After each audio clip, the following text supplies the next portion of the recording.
बिस्मिल्लाहिर्रहमानिर्रहीम, अस्सलाम वालेकुम। अली सलमान जी टीवी के तमाम नाजरीन को जी स्पोर्ट्स में खुश आमदीद कहता है कि जहाँ पर रोज़ाना रात 11:05 पर हम इस महफ़िल को, इस बज़म को सजाते हैं आपके लिए। अमूमन जब मैं शो का आगाज़ करता हूँ तो एक आवाज़ में एक एनर्जी होती है, एक खुशी होती है, एक सेलिब्रेशन होती है कि अल्लाह ताला ने एक और मौका फ़राहम किया, एक और दिन हमें अता किया कि जहाँ पर आज हम बैठ कर अपने टैलेंट का, अपने हुनर का इस्तेमाल कर सकते हैं और पाकिस्तान क्रिकेट, पाकिस्तान स्पोर्ट्स की बेहतरी के हवाले से कुछ ना कुछ अपना इनपुट जो है वो दे सकते हैं। लेकिन कभी कभी ऐसा होता है कि जब आप शो करने आते हैं तो दिल आपका उदास होता है और जो मिजाज होता है वो उसमें थोड़ी सी उदासी की कैफियत इसलिए होती है कि वो लोग जो आपके साथ उठते बैठते हैं, वो लोग जो आपकी रहनुमाई करते हैं, वो लोग जो आपको किसी भी फील्ड में मंजिल का रास्ता दिखाते हैं, उस मंजिल को बताते हैं आपको कि किस तरह से आपने काम करना है, दस्ते शफ़क़त आपके सर पे रखते हैं। जब वो अचानक से साथ छोड़ जाएँ तो फिर उनकी कमी जो है वो बहुत ज़्यादा महसूस होती है। आज ऐसा ही एक सानिया और एक ऐसा ही जो है वो क्रिकेट में एक ऐसा, स्पोर्ट्स में एक ऐसा खिला पैदा हुआ कि जहाँ पे रोज़नामा डॉन से वाबस्ता मशहूर और मारूफ sports journalist Khalid H Khan साहब एक तवील अलालत के बाद खालिक हकीकी से जा मिले। कुल्लु नफ्सिन ज़ायक़तुल मौत, हर नफ्स को मौत का जायका चखना है। लेकिन जाहिर सी बात है, जो इंसान यहाँ पर आता है और वो अपने काम करता है और ऐसे काम करता है कि लोग उसको याद रखते हैं और अच्छे काम करता है कि लोग उसको अच्छे अल्फाज में, ना सिर्फ उसके जाने के बाद बल्कि उसकी ज़िंदगी में भी याद रखते हैं, तो यकीनन इस कमी को पूरा होना बहुत ही मुश्किल ही नहीं, नामुमकिन भी नज़र आता है। मेरा खालिद एच खान के साथ बड़ा करीबी ताल्लुक़ इस लिहाज से रहा क्योंकि सभी जानते हैं कि मैं ग्रास रूट क्रिकेट का एंकर हूँ, ग्रास रूट क्रिकेट का कमेंटेटर हूँ और मैं वाहिद शायद पाकिस्तान का या शायद वाहिद कराची का जो है वो एंकर हूँगा कि जो डोमेस्टिक के मैचेस में ग्राउंड में मौजूद होता हूँ। अमूमन ग्राउंड में डोमेस्टिक के मैचेस में रिपोर्टर्स मौजूद होते हैं, एंकर कोई मौजूद नहीं होता। लेकिन जब जब मैं गया हूँ, खालिद एच खान साहब उन सहाफ़ियों में शामिल थे, उन चीदा सहाफ़ियों में शामिल थे जो डोमेस्टिक क्रिकेट की रिपोर्टिंग कर रहे होते थे और ना सिर्फ रिपोर्टिंग कर रहे होते थे बल्कि जो प्लेयर उनको अच्छा लगता था, जिसको उनकी जो आई परख लेती थी, स्पॉट ऑन कर लेती थी, उसको फिर वो रिकमेंड भी करते थे पाकिस्तान क्रिकेट बोर्ड को। मुझे अच्छी तरह याद है कि अली असद नेशनल स्टेडियम कराची में, असद अली नेशनल स्टेडियम कराची में खेल रहे थे और इसी वक्त उन्होंने फ़ौरन पीसीबी में फ़ोन किया और बताया कि असद अली का टैलेंट देखें और उसके बाद फिर असद अली पाकिस्तान की टीम में इंडक्ट हो गए। ये कुछ तस्वीर देख रहे हैं आप मीडिया बॉक्स की, जहाँ पे खालिद खान साहब वाइट कैप है, काम कर रहे हैं अपना, कुछ स्पोर्ट्स के रिपोर्टर के साथ भी हैं, बहुत सारे जूनियर्स को भी उन्होंने रास्ता दिखाया और मेरा उनके साथ PSL में दुबई में भी बड़ा जो है वो ताल्लुक़ रहा। लेकिन एक ऐसा स्पेस है जो शायद ही कभी स्पोर्ट्स जर्नलिज्म में पूरा हो। आज मेरे साथ मौजूद हैं स्पोर्ट्स जर्नलिज्म से वाबस्ता एक बड़ी मशहूर और मारूफ शख्सियत और हम इंतहाई मशकूर होते हैं उनके, इंतहाई ऑनरेबल। हमारे साथ मौजूद होंगे अब्दुल माजिद भट्टी साहब, उनको शो में खुश आमदीद कहेंगे और उनके साथ साथ मौजूद हैं फॉर्मर फर्स्ट क्लास क्रिकेटर, ज़बरदस्त कोच और ज़बरदस्त मेंटोर अनवारुल हक साहब, इनको भी खुश आमदीद कहेंगे। अस्सलाम वालेकुम भट्टी साहब और अनवार भाई, आप दोनों। वालेकुम अस्सलाम भट्टी साहब। जी वालेकुम अस्सलाम अली। भट्टी साहब, अल्फाज साथ नहीं दे रहे हैं, आपको तो मुझसे भी पुराना और बड़ा गहरा ताल्लुक़ होगा खालिद एच खान साहब के साथ, कुछ यादें, कुछ मेमोरीज अगर आप शेयर करना चाहें। देखिए अली, अब से तकरीबन कोई 2.5-3 घंटे पहले खालिद खान की मैं उनके घर पे भी था, फिर नमाज जनाजा में भी था और अब से थोड़ी देर पहले उनकी तदफीन हुई शाह मोहम्मद कब्रिस्तान में। तो मेरा ख्याल में कराची के ये नहीं कि सुपरस्टार वहां मौजूद थे उनके नमाज जनाजा में। आपने ग्रास रूट क्रिकेट की बात की ना, स्कोरर ले लें, ऑर्गेनाइजर ले लें या क्रिकेटर्स भी बहुत सारे मौजूद थे। तो एक अच्छा खासा कराची क्रिकेट का एक बड़ा मजमा था जो आखिरी बार खालिद खान को खिराज अकीदत पेश करने के लिए मौजूद था।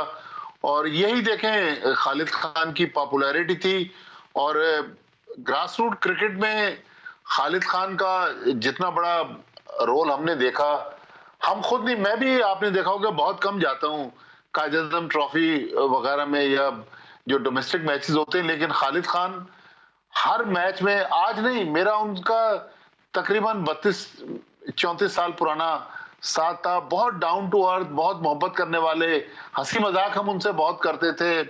उनके साथ कई बार नाराजगी भी होती थी, वो कभी हम उनको मनाते थे, कभी वो उनको मनाते थे, लेकिन बहरहाल ये दुनिया फानी है, सब ने रुखसत होना है। तो खालिद खान आज हम सबको सोगवार छोड़ के चले गए, लेकिन अब आपके इस प्रोग्राम के तवज्जुह से पाकिस्तान क्रिकेट बोर्ड और खास तौर पे रमीज राजा, क्योंकि अनवार भाई यहाँ पर बैठे हुए हैं, अनवार भाई के भी मैचेस मेरे ख्याल में उन्होंने मुस्लिम कमर्शियल बैंक के कवर किए होंगे, और रमीज राजा के भी मैंने पीएनएससी और अलाइड बैंक के बहुत सारे मैचेस में खालिद खान को देखा ग्राउंड में। तो मेरे ख्याल में पाकिस्तान क्रिकेट बोर्ड को चाहिए, कायद-ए-आज़म ट्रॉफी चल रही है, उसका फाइनल कराची में है, खालिद खान के लिए कोई अवार्ड अनाउंस करे पाकिस्तान क्रिकेट बोर्ड, उनकी फैमिली के लिए अगर कुछ क्रिकेट बोर्ड कर सकता है तो ठीक है, लेकिन अगर उनकी रिकग्निशन के लिए कायद-ए-आज़म ट्रॉफी का फाइनल है और या फिर उसके बाद फिर पीएसएल कराची में होनी है, वहां उनकी फैमिली को बुलाकर उनकी खिदमात का एतराफ किया जाए। देखिए ग्रास रूट क्रिकेट में जितनी उनकी खिदमात हैं, सहाफी बहुत सारे हैं, हम भी सहाफी हैं, बहुत सारे सहाफी इस दुनिया से रुखसत हुए और बहुत सारे रुखसत होंगे, लेकिन मेरे ख्याल में खालिद खान एक ऐसा कैरेक्टर था हमारे प्रेस बॉक्स में। आपको पता है मेरी आखिरी बार सितंबर में उनसे पिंडी स्टेडियम में मुलाकात हुई थी, और ये जो व्हाइट कैप, मैं अभी प्रोग्राम तो नहीं देख रहा, आप फरमा रहे थे कि उन्होंने सफेद टोपी पहनी हुई, तो व्हाइट कैप में वहां मौजूद थे पिंडी स्टेडियम के प्रेस बॉक्स में। तो वो पाकिस्तान न्यूजीलैंड का पहला वनडे था जो बाद में मनसूख हो गया।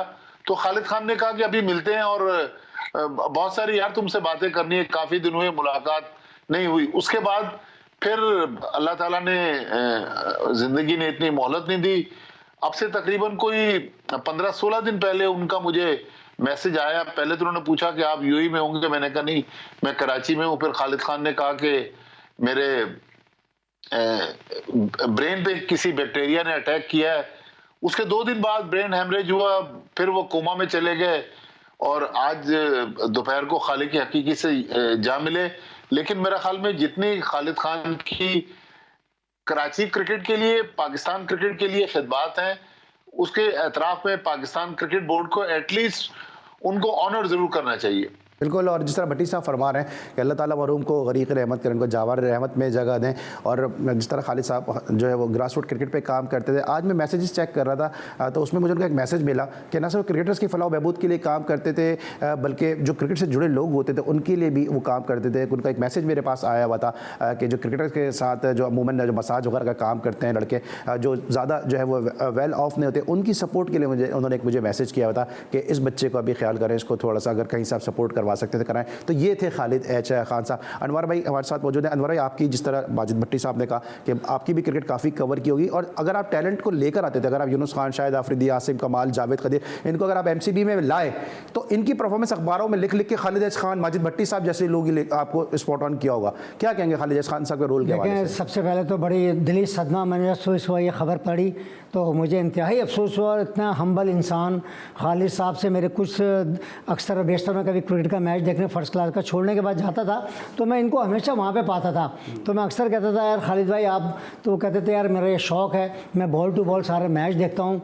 और मुझे एक वाक़या याद है कि जब हनीफ मोहम्मद की डेथ हुई थी, लेजेंड थे बड़े, तो ये मेरे साथ ही नमाज जनाजा में थे, और तो मैंने इनसे कहा, मैंने कहा खालिद भाई एक काम, एक गुजारिश है कि ये जो स्टेडियम या ये कुछ सेंटर है जना, ये हनीफ भाई के नाम जो है ना आप ये इसको करें। तो उन्होंने वेरी नेक्स्ट डे जो ना अखबार में मेरे नाम के साथ लिख के ये करा, और वो हनीफ मोहम्मद जी बिल्कुल, मैंने उनसे कहा था कि ये इतने बड़े क्रिकेटर थे। और जैसे माजिद भाई ने बात की ना, मैं भी ये कहता हूँ कि बहुत बड़ी बात की है माजिद भाई ने, क्योंकि मैंने भी अपने वक्त में माजिद भाई को भी, वहीद साहब को भी, इनको वहीद खान को उनको ग्राउंड में देखा करता था मैं, और इसी तरह मैंने खालिद साहब को देखा, क्योंकि क्रिकेट छोड़ने के बाद भी मैंने इनको देखा, मैं जाता था तो ये बैठे होते थे।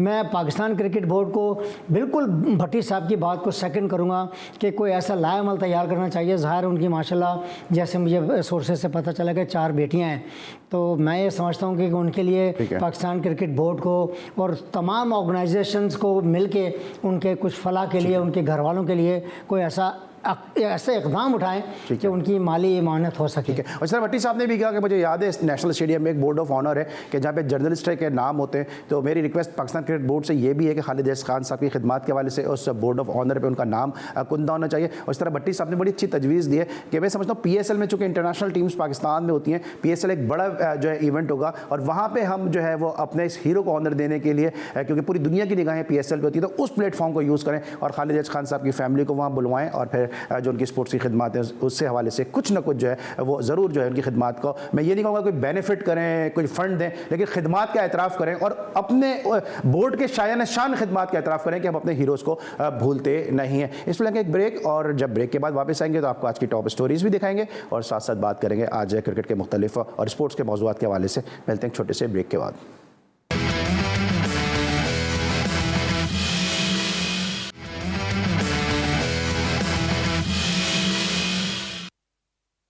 Welcome back after the break. और ब्रेक पर जाने से पहले हम ट्रिब्यूट पेश कर रहे थे और कंडोलेंस कर रहे थे खालिद अहद खान साहब से की फैमिली के साथ, और दुआ गो हैं कि अल्लाह ताला उनको जवार रहमत में जगह दें, उनकी मग़फ़िरत फरमाएं। साथ साथ जो पाकिस्तान क्रिकेट के मुख्तलिर हल्के हैं जिसमें नदीम उमर साहब बहुत उनका जो है उनका बड़ा रोल है कराची की क्रिकेट को सपोर्ट करने में, प्रमोट करने में, और ना सिर्फ क्रिकेट बल्कि हर खेल को वो सपोर्ट करते हैं और आगे बढ़ के जो है वो सपोर्ट करते हैं। ज़रूर उनसे भी रिक्वेस्ट करेंगे अपने प्राइम के तवस्सुत से खालिद अहद खान साहब की फैमिली को ज़रूर इस मामले में देखें, और कराची किंग के जो ओनर हैं सलमान इकबाल साहब जो कराची को ओन करते हैं उनसे भी रिक्वेस्ट करेंगे कि जो है सलमान इकबाल साहब कराची किंग की जानिब से जो है वो ज़रूर जो है वो कराची के इस जय्यद सहाफ़ी के लिए कुछ ना कुछ ज़रूर जो है वो अनाउंस करें, ताकि जो उनकी फैमिली और बिलखुसूस जो बच्चियाँ हैं, और बेटियाँ सांझी होती हैं, बेटियाँ सबकी होती हैं, तो ज़रूर जो है वो इनकी तालीम के मामले में खुसूसन जो ज़रूर अपनी सपोर्ट का इजहार करें।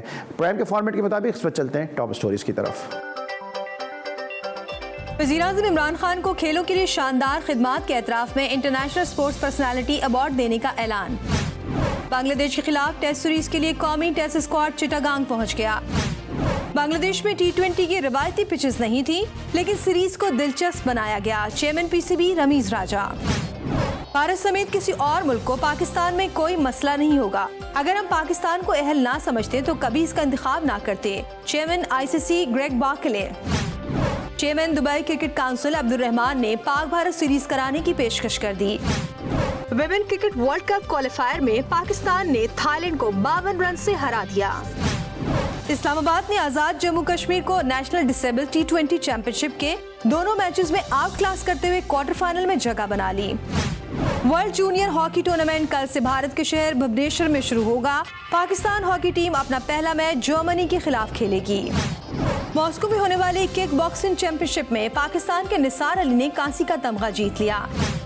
इंटरनेशनल स्केरेबल चैंपियनशिप का आगाज हो गया। ऑनलाइन इवेंट में दुनिया के 30 ममालिक के 105 खिलाड़ी शरीक।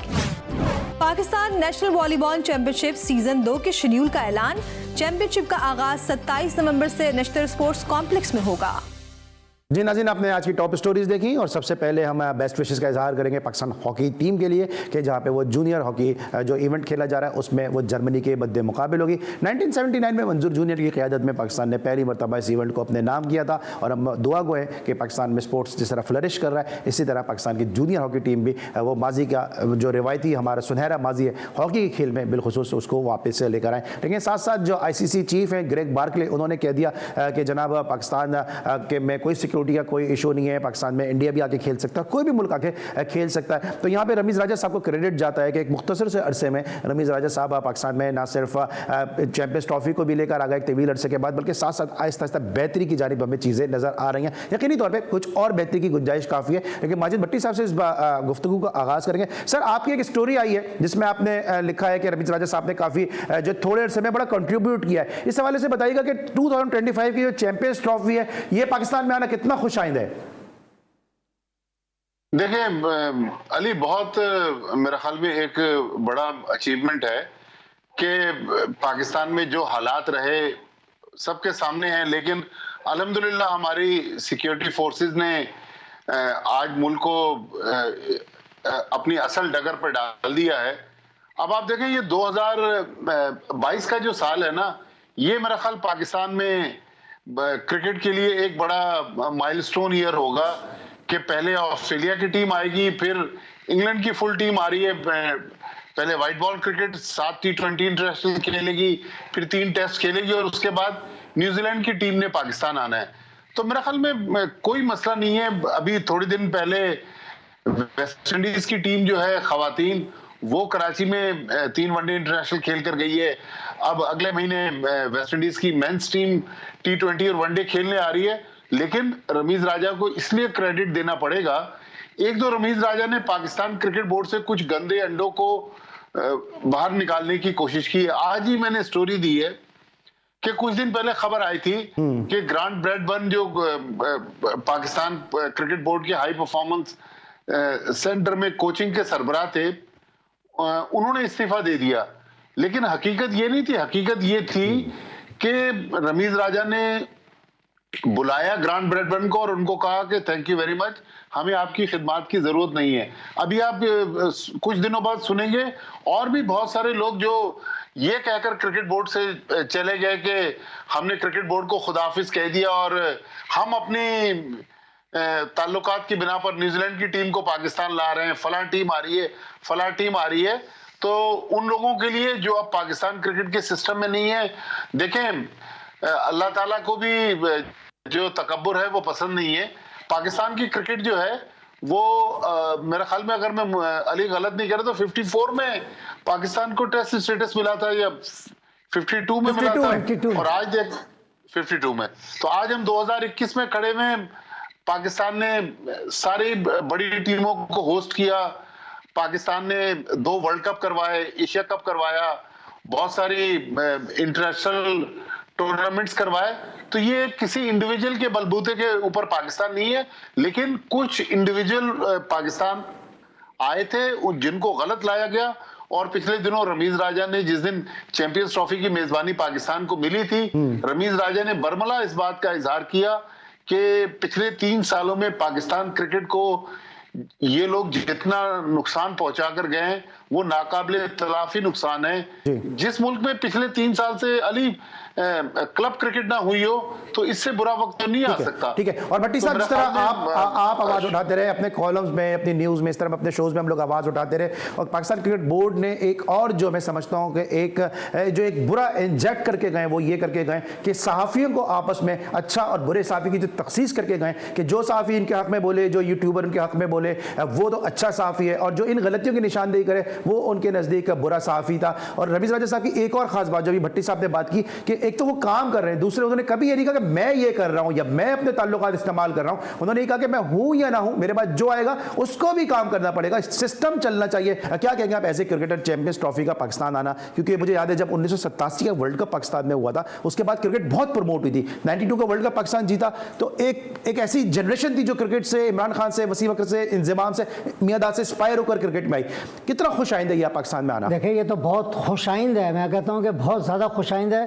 और सबसे ज़्यादा जो है मैं रमीज राजा को मुबारकबाद देता हूँ कि पाकिस्तान की जो भागदौड़ इन्होंने क्रिकेट की संभाली है, तो ये पाकिस्तान क्रिकेट के लिए एक बहुत बड़ा, एक मैं कहता हूँ असासा होंगे, इसलिए कि इतनी पूरी दुनिया क्रिकेट खेल चुके हैं। फिर ये कमेंट्री में इनके पब्लिक रिलेशन, इनकी PR इतनी ज़्यादा स्ट्रॉन्ग है, और फिर सोने पे सुहागा ये कि पढ़े लिखे हैं बहुत, तो इनको टैकल करना भी आता है। और जिस तरीके से अब वो पुराने जो आपने कहा कि गंद को ऐसा ऐसा वो साफ़ कर रहे हैं, मुझे उम्मीद है कि ये चैम्पियनशिप ट्रॉफी जब होगी, और उससे पहले भी जो ये वेस्ट इंडीज़ और ऑस्ट्रेलिया और ये टीमें आ रही हैं, तो ये एक बहुत बड़ा एक लैंडमार्क है पाकिस्तान क्रिकेट के लिए। और उसमें स्पेशली थैंक्स टू रमीज राजा कि उन्होंने इनिशिएट लिया और इन टीमों को इनवाइट किया, और इंशाल्लाह ताला मुझे लगता है कि क्रिकेट ऑल फ्लरिश होगी और ज़्यादा इंशाल्लाह तरक्की करेगी। ठीक है। अच्छा भट्टी साहब, मैं आपकी स्टोरी पे आऊँगा क्योंकि आपकी स्टोरी में बहुत सारी ऐसी बातें इसको बड़ा तफसील से डिस्कस करना होगा, लेकिन उससे पहले जो दुबई के जो बोर्ड ने जो एक हमें पेशकश की है कि इंडिया पाकिस्तान की सीरीज जो है दुबई में खेली जा सकती है, इस पेशकश को किस तरह देखते हैं? क्या आपको लगता है कि ये काबिल कबूल है ये पेशकश? देखें अली, पैसा जो है ना वो बहुत कुछ करवा देता है। मुझे याद है कि 2007 में जब पहली बार शेख जायद क्रिकेट स्टेडियम का इफ्तिताह हुआ तो पाकिस्तान और इंडिया के दरमियान 2 मैचेस हुए, 2 वनडे इंटरनेशनल हुए।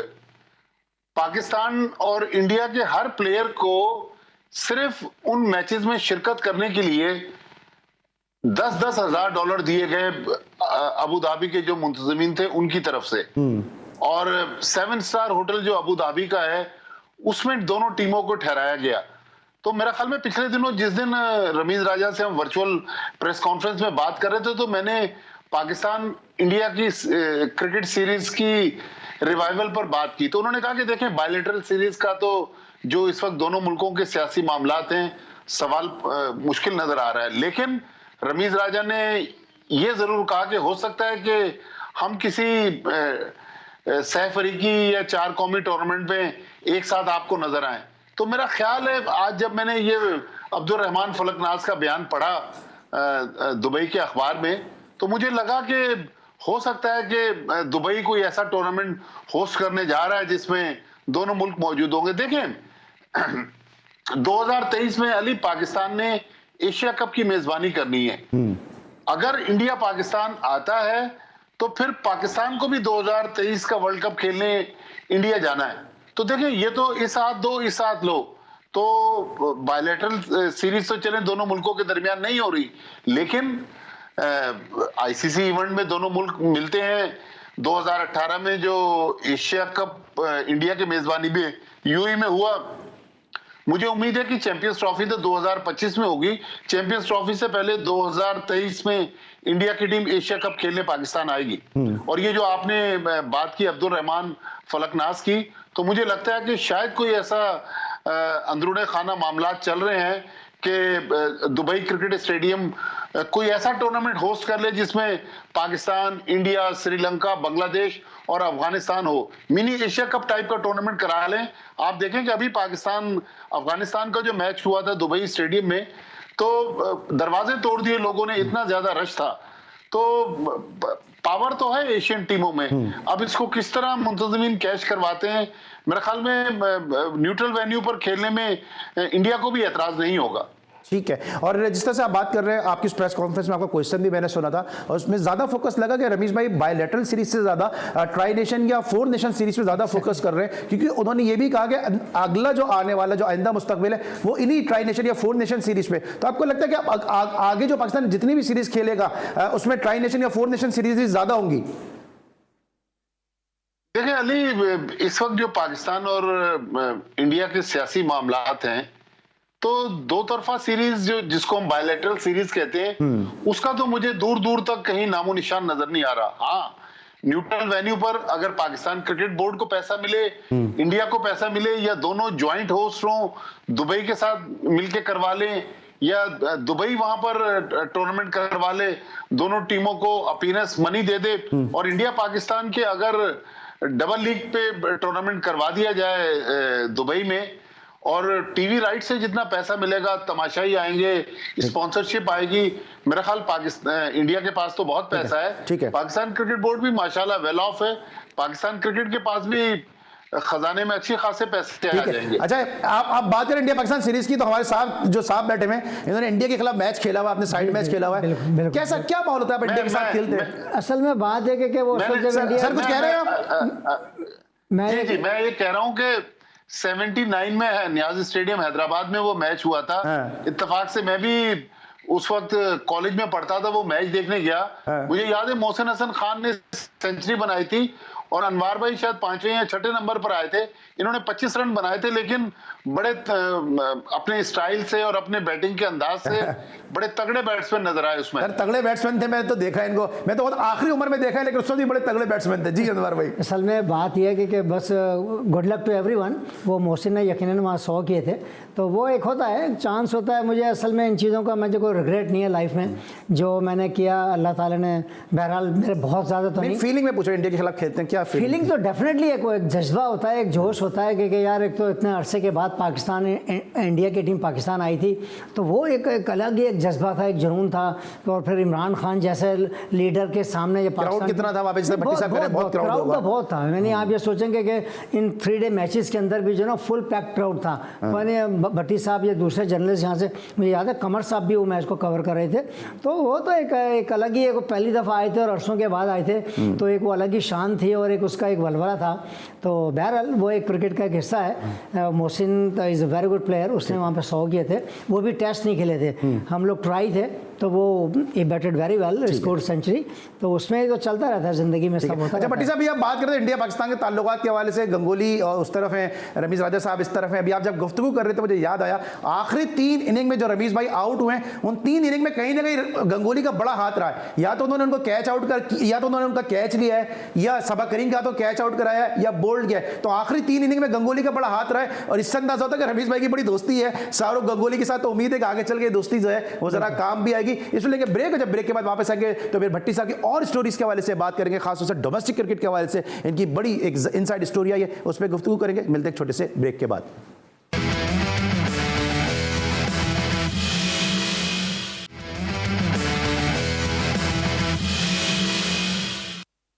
Welcome back after the break. और ब्रेक पर जाने से पहले हम बात कर रहे थे पाकिस्तान इंडिया के क्रिकेट के रवाबित के हवाले से, लेकिन साथ साथ जिस तरह मैंने पहले भी कहा कि भट्टी साहब ने एक स्टोरी दी पाकिस्तान की डोमेस्टिक क्रिकेट के हवाले से, नेशनल हाई परफॉर्मेंस सेंटर के हवाले से, जहाँ पे ग्रांट ब्रैडबर्न जो पहले कह रहे थे कि मैं खुद छोड़ के जा रहा हूँ अपनी निजी मसरूफियत की वजह से, फैमिली को टाइम देना चाह रहा हूँ, अब ये बात आश्कार हुई है कि जी उनसे इस्तीफ़ा लिया गया है। लेकिन अब ये बताइएगा कि आपने अपनी स्टोरी में सर ये भी कहा है कि अब 2 शोबे बनाए जाएंगे, सीनियर को शायद अलग किया जाए, डोमेस्टिक क्रिकेट को अलग किया जाए, तो ये कितने अरसे में इसका इंप्लीमेंटेशन हो जाएगा? देखिए, रमीज राजा का अगर आप पिछले 2-3 महीने का ट्रैक रिकॉर्ड देखें तो वो काम तो फास्ट ट्रैक पे कर रहे हैं और वो लगी लिपटी नहीं रख रहे। अगर कोई पसंद है तो उसको रख रहे हैं, जो नहीं पसंद तो उसको कहते हैं भाई थैंक यू वेरी मच। अब ग्रांट ब्रैडबर्न पाकिस्तान टीम के फील्डिंग कोच थे, न्यूजीलैंड से लाहौर आए और आप देखें कि कोविड के दिनों में उन्होंने ज्यादातर टाइम न्यूजीलैंड में गुजारा, वर्क फ्रॉम होम कर रहे थे, तनख्वाह ले रहे थे डॉलर्स में पाकिस्तान क्रिकेट बोर्ड से और बैठे हुए थे अपने मुल्क में। तो ये देखें, ये सारी बातें अब आश्कार हो गई हैं। हमारे यहाँ जो डोमेस्टिक क्रिकेट में कोचेस कर रहे हैं, अब आप देखें ना, इस मुल्क में जहाँ शोएब मलिक और मोहम्मद हफीज कोचेस से नाराज हैं, एक पाकिस्तान के बड़े प्लेयर ने एक पाकिस्तान के फॉर्मर टेस्ट क्रिकेटर जो अब कोच हैं उनको एसोसिएशन से हटवा के दूसरी एसोसिएशन भेज दिया। तो इसका मतलब है गड़बड़ तो है। रमीज राजा कई बार कह चुके हैं कि पाकिस्तान क्रिकेट को ये कोचिंग स्टाइल नहीं चाहिए। फिर आप कायद-ए-आज़म ट्रॉफी देख लें कि 12 में से 11 मैच जो थे वो ड्रॉ हो गए। जो डॉक्टर अली नामी एक बंदा जिसको आगा जाहिद का मुतबादिल लेकर आए थे, बिलाखिर वो भी भाग गया और दोबारा आगा जाहिद को घर से बुलाना पड़ा। तो मामला तो बहुत गड़बड़ थे। इन लोगों ने जिस तरह मनपसंद लोगों को बड़ी बड़ी मराहत और तनख्वाहों पर पाकिस्तान क्रिकेट बोर्ड में लेकर आए, मेरे ख्याल में नैब रोजाना सियासतदानों के बारे में कहानियां मंजरेआम पे लाता है। थोड़ा नैब को यहाँ भी देखना चाहिए कि पाकिस्तान क्रिकेट को जो लोग लूट मार करके पाकिस्तान से बाहर वापस चले गए, उनको भी तो कोई शिकंजे में लाने की जरूरत है, उनका भी एहतसाब होना चाहिए। बिल्कुल। अच्छा, बिल्कुल कि पाकिस्तान क्रिकेट की जिस तरह उन्होंने तबाही की है, ये तो देखें हम तारीख का हिस्सा बन गया है। ऑलराइट, आप क्या कहेंगे? डोमेस्टिक आपने बहुत क्रिकेट खेली है, डोमेस्टिक में 13 आपकी सेंचुरी डोमेस्टिक में। इस वक्त जो डोमेस्टिक खेली जा रही है, क्या उसका वो स्टैंडर्ड है जो माजी में डोमेस्टिक का था? क्या वो क्वालिटी के बॉलर हैं, पिचेस का वो में आ रहे हैं, वो स्टैंडर्ड है डोमेस्टिक क्रिकेट का? देखिए, जहाँ तक पिचेस का ताल्लुक है, जैसे मैंने देखा कि जो रन पे रन हो रहे हैं, तो उसका मसला आइडियल कंडीशन है। मैं ये समझता हूँ कि सिचुएशनल प्लेयर जो है ना, मेरे नज़दीक एक बहुत बड़ा प्लेयर समझा जाता है। मिसाल के तौर पर एक टीम ने 450 रन किए, दूसरी टीम ने भी 400 रन किए, तो उसका मसला है कि कंडीशन जो है ना बहुत मतलब बैटिंग कंडीशन बहुत अच्छी है। तो मैं ये समझता हूँ क्योंकि हमारे यहाँ जो मेयार है पिचेस का, वो इतना मसला है कि बहुत ज़्यादा फ्रेंडली है, उस पर रन हो रहे हैं। तो इससे आपको एक तो होता है कि बैट्समैनों को एक नाक आने की इंकरेजमेंट मिल रही है। आप स्पोर्टिंग पिचेस बनाइए। सिलेक्टर के लिए भी तो मुश्किल हो रही है ना, क्योंकि सभी 100 अनवर भाई जो सबसे बड़ा मसला दरपेश है, आप क्रिकेटर है, आप बेहतर डिस्क्राइब कर सकते हैं कि ये जो कोकोबरा के बॉल यूज हो रहे हैं, ये मेरे ख्याल में नहीं होने चाहिए। ड्यूक के बॉल करें या सियालकोट में जो गेंदें बनती हैं, इवन जो इंडिया में गेंदें बनती हैं एसजी की गेंदें, वो मेरे ख्याल में उनसे बॉलरों को भी मदद मिल सकती है। लेकिन कोकोबरा की गेंदें हमारे इन पिचेस पे तो फिर बॉलरों के लिए तो तबाही है। बिल्कुल सही कह रहे हैं माजिद भाई। असल में देखिए, डोसाइल पिचें हैं, इन पे तो ना बैट्समैन को मसला कि अगर थोड़ी देर आपका पेशेंस है, आप रुक के खेलेंगे तो रन्स पे रन्स करते चलेंगे। और जब आप देखेंगे स्कोर कार्ड जब उठा के देखें ना, दोनों टीमें रन्स कर रही हैं, तो ये तो बड़ा ऑब्वियस होती है, क्रिकेटर समझ जाता है कि यार बहुत अच्छी पिच है, बहुत अच्छा मेयार है, बॉलर लाख कितने अच्छे भी क्वालिटी के हों, मगर रन्स पे रन्स अगर हो रहे हैं तो इसका मसला समझ में आता है कि अच्छा, अभी एक मीटिंग की थी कोचेस को बुला के, बड़ी कॉन्फिडेंशियल मीटिंग थी, जो पिचेस के हवाले से ड्रॉ जो मैचेस उस पर बात की गई थी, पिचेस पे बात की थी। आपको लगता है कि थोड़ा सा ये कोचेस के ऊपर जो है वो अननेसेसरी नजला गिराया जा रहा है? क्योंकि प्लेयर पावर कहीं ना कहीं अपना काम कर रही है। बहुत सारी टीमों के जो प्लेयर हैं वो अपने कोचेस से खुश नहीं है, वो कोचेस की शिकायतें करते हैं और फिर उसके बाद कोचेस कहते हैं कि जी हमारे हाथ बंधे में हम कुछ कर नहीं सकते हैं। अभी फैसल इकबाल का मामला सामने आया, जो हारिस सुहेल के साथ, इमरान भट्ट के साथ उनकी चपकलिश हुई, तल्ख कलामी हुई, उसके बाद वो कहने लगे दबाव का शिकार हो और वो दबाव को रिलीज करने के लिए फिर T10 में चले गए। देखें अली, पिचेस की तैयारी से तो कोचेस का ताल्लुक नहीं है, लेकिन एक बड़े प्लेयर को कोच बनने के बाद थोड़ा स्टारडम से नीचे आना पड़ता है। आप सकलैन मुश्ताक को देख लेना, इसी टीम को जब मिसबाह उल हक और वकार यूनुस चला रहे थे, इस टीम के रिजल्ट देख लें। आज सकलैन मुश्ताक सामने नजर नहीं आ रहे, उन्होंने बाबर आजम को आगे किया हुआ है और ये टीम रिजल्ट दे रही है। टीम से बहुत ज्यादा लंबे लंबे वो सेशन नहीं करवा रहे हैं।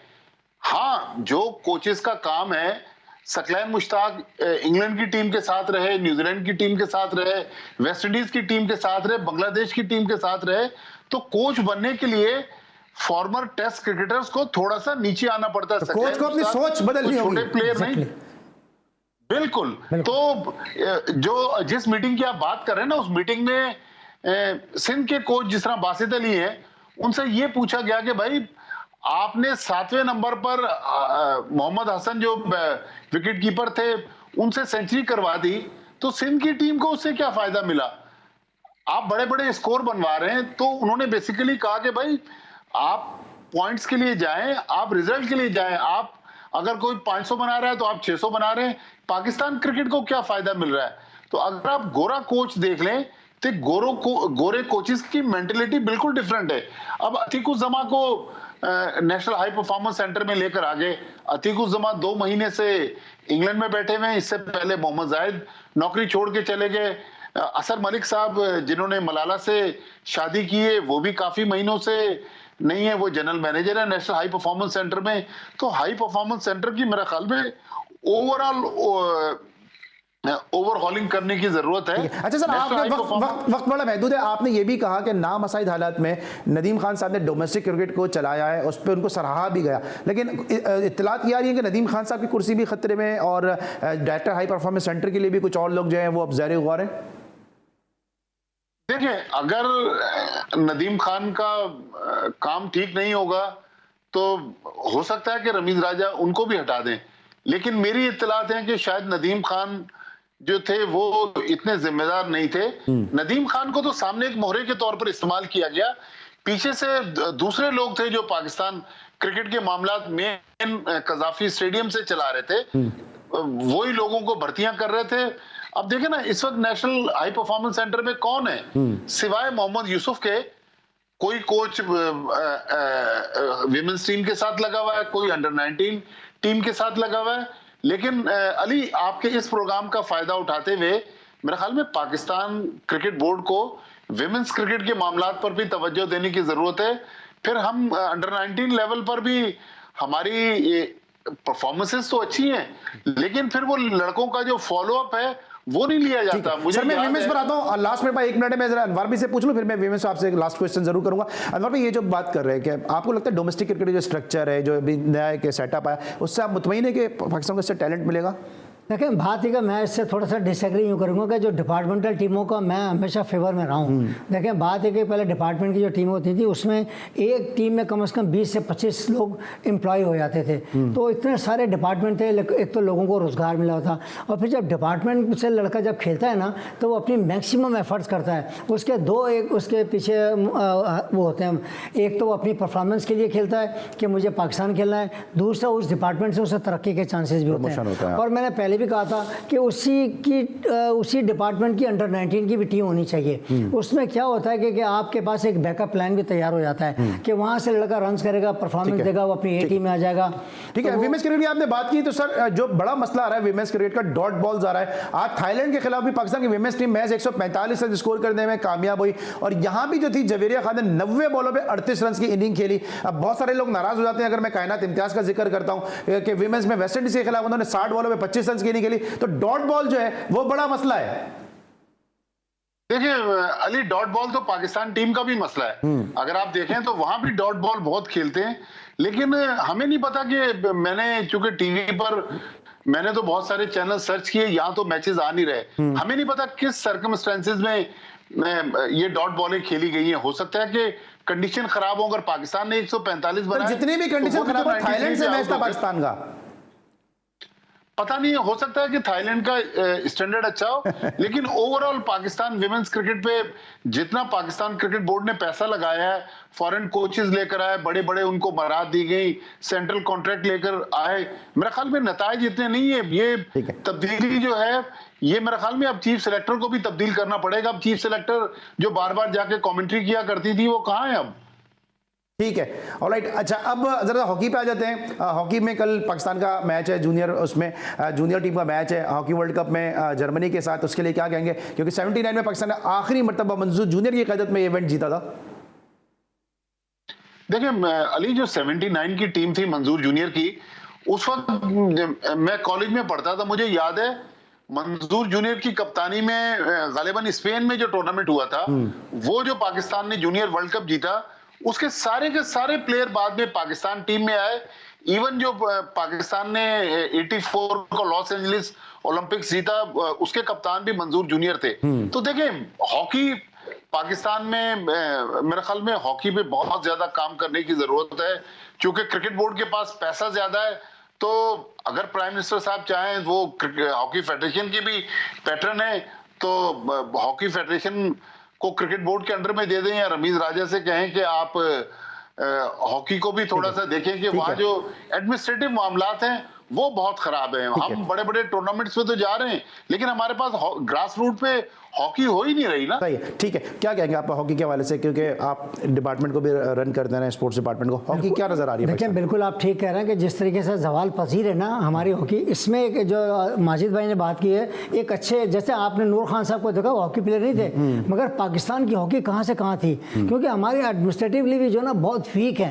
और मैं समझता हूँ अभी भी जैसे क्रिकेट में भी लाइकिंग डिसलाइकिंग वहाँ पे भी ऐसे ही चल रहा है। एक इसको जैसे उन्होंने कहा, रमीज राज जैसा शख्स या कोई ऐसा बंदा आए जो बिल्कुल ग्रास रूट लेवल से हॉकी को दोबारा से उठाए, जिस तरह हमारी क्रिकेट अब दोबारा फ्लोरिश करी है, बिल्कुल हॉकी कर सकती है। हॉकी हमारा नेशनल गेम है। अच्छा बट जब आखिरी सवाल है कि अभी इंडिया में हो रहा है, इंडिया में भी कितना प्रेशर होगा, क्योंकि इंडिया की हॉकी टीम भी काफी बेहतर होती नजर आ रही है। और पाकिस्तान वहां पहले भी, जो आपको याद होगा, इंदिरा गांधी उठ के चले गई थी, पाकिस्तान ने इतने गोल कर दिए थे वहां पे। तो अब क्या इंडिया पाकिस्तान का रिवायती मुकाबला आपको नजर आ रहा है इस टूर्नामेंट में, और पाकिस्तान कितना जो है इसको जो है वो प्रेशर होगा इंडिया में खेलते हुए?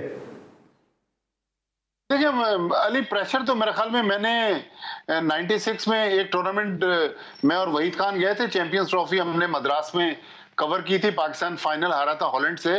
तो ग्राउंड में तो कोई प्रेशर नहीं है, सिक्योरिटी भी पूरी मिलती है, बड़े जबरदस्त इंतजाम होते हैं। लेकिन इस वक्त इंडियन हॉकी का जो स्टैंडर्ड है ना, वो बहुत हाई है। ठीक है, ठीक है, thank you so much Majid Bhatti साहब। बात करते हैं पाकिस्तान स्पोर्ट्स के वाले से, खासतौर से क्रिकेट के वाले से। आपका बहुत बहुत शुक्रिया। अनवारुल्लाह साहब हमारे साथ मौजूद है। इंशाल्लाह कल रात एक दफ़ा फिर होगी आपसे मुलाकात। अपना बहुत ख्याल रखिए। अल्लाह हाफ़िज़।